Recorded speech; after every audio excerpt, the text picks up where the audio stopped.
వద్దా? వద్దులే వద్దులే వద్దులే వద్దులే వద్దులే వద్దులే.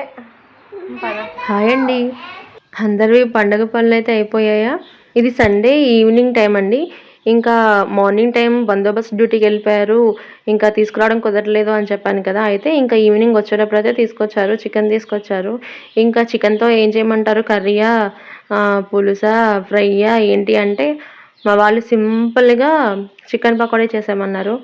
ఇంకా నేను ఇక్కడ చికెన్ పకోడీ కోసం అయితే కలుపుకుంటున్నాను అనమాట. దానిలో ఉప్పు, కారం, అలాగే శనగపిండి, కార్న్‌ఫ్లోర్, అల్లం వెల్లుల్లి పేస్ట్, గరం మసాలా, అలాగే కొత్తిమీర ఇవన్నీ వేసుకుని బాగా అయితే కలుపుకున్నాను. ఇలా కలుపుకున్నట్లయితే మనం వేసిన మసాలాలన్నీ ముక్కలకి బాగా పడతాయి అన్నమాట.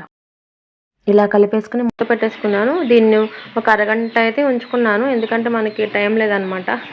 గబగబా తినేసేయాలి కదా. సరే అనేసి అప్పటికప్పుడు తీసుకొచ్చారనమాట. ఇంకా ఇక్కడ నేను ఫ్రై కోసం అదే పకోడీ వేద్దామనేసి ఆయిల్ అయితే పెట్టుకున్నాను. దానిలో కరివేపాకు అనేది వేసుకుంటే ముందే మనకి ఫ్లేవర్ అనేది ముక్కలకి బాగా పడుతుందనమాట. చాలా టేస్టీగా వస్తాయి. ఇంకా ఇక్కడ మనం ఈ పకోడీని అంటే రెండు సార్లు అయితే ఫ్రై చేసుకోవాలన్నమాట. ఫస్ట్ టైం ఏమో జస్ట్ వేసుకుని ఒక 5 మినిట్స్ ఉంచేసుకున్నాక తీసేసుకోవాలి. తర్వాత మళ్ళీ వాటిల్ని మళ్ళీ సెకండ్ టైం ఫ్రై చేసుకోవాలన్నమాట. అలా చేసుకుంటేనే మనకి బాగా ఫ్రై అవుతుందన్నమాట ఈ పకోడీ అనేది. బయట చికెన్ పకోడీ షాప్స్ దగ్గర కూడా ఇలాగే కదండీ! ఇలాగే చేస్తారు కదా. సో, అయితే నేను ఇక్కడ సెకండ్ టైం అయితే వేసేసుకుంటున్నాను. సెకండ్ టైం ఫ్రై చేసుకుందాం కదా అనేసి. ఈ చికెన్ ఏంటండి, ఇలా ఆయిల్‌లో గనక ఫ్రై చేసుకొని తింటే దానిలో ఉన్న కొలెస్ట్రాల్ కన్నా మనకి ఎక్స్ట్రా కొలెస్ట్రాల్ కూడా యాడ్ అవుతుందంట. అలా కాకుండా బొగ్గుల మీద కాల్చుకొని తింటాం కానీ, లేకపోతే తందూరి చికెన్ కూడా బొగ్గుల మీద వేస్తారు కదా. సో, అలా తింటే మనకి కొలెస్ట్రాల్ అనేది అంతగా ఎక్కువగా అయితే యాడ్ అవ్వదంట. అంటే దానిలో ఉన్నదానికన్నా ఎక్స్ట్రా అయితే ఉండదంట.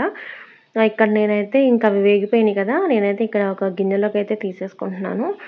మనకి ఏ డైట్ ప్లాన్ చెప్పినా కూడా చికెన్ తినమని చెప్తారు కదా. కానీ రెడ్ మీట్ తినమని చెప్పరనమాట. సో, చికెన్ మంచిదే కానీ మరీ ఎక్కువ తీసుకుంటే అంత మంచిది కాదంటండి. ఇక్కడ నేను మా వాళ్ళకి ఇద్దాం కదా అనేసి ఉల్లిపాయలు, నిమ్మకాయ చెక్క, కొత్తిమీర వేసి ఇంకా తీసుకెళ్తున్నాను అనమాట. ఇద్దాం కదా అనేసి. మా బాబాయ్ అయితే పడుకుంటున్నాడనమాట. ఇక వద్దా, తింటావా తినవా అంటే ఇంకా తింటాను అని వస్తున్నాడు. ఈ వీడియో మీకు నచ్చినట్లయితే లైక్ చేయండి. Thank you for watching.